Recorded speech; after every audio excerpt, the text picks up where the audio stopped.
As we talk about how to read the Bible, this may in fact be the most exciting piece of it all. The most central focal point of the Bible is Jesus.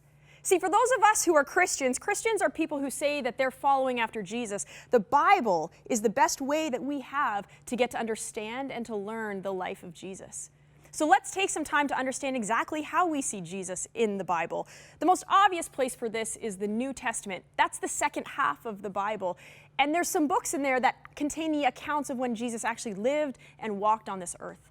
Those are the first 4 books. Those are called the Gospels.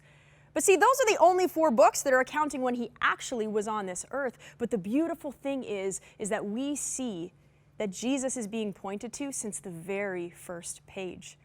Let me invite you into a recalibration of how to understand Scripture. If it's ever been confusing or been a turnoff or just seemed like it contains stuff that isn't pleasant to read, you need to know that Jesus is the culmination of all of it. And I would invite you to ask 2 questions as you read the Bible. What is this teaching me about God, and what does this show me about Jesus?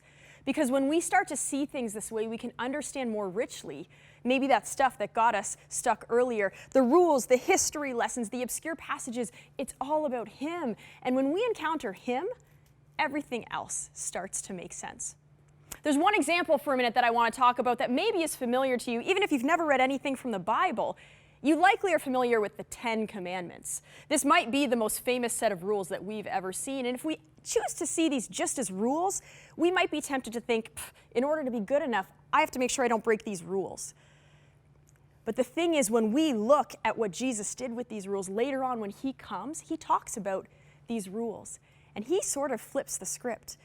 Because for the people that would have known and tried to follow these rules to a T, he says it's actually not just about checking off a box and seeing the rule. You may very well have not murdered anyone, which is one of the 10 Commandments, but what Jesus said was, don't even be angered by your brother and your sister, because if you've done that, then you've broken this commandment too. So the stuff in the Old Testament that was just a set of laws and rules for people to follow, Jesus came along and said it's actually so much more about that. These rules are actually meant to see that this is the best way that you can live a life that is rich and good and full. And so when we look at the whole of Scripture, it points to Jesus coming, and then when Jesus comes, it teaches us that this is the life that we are meant to follow.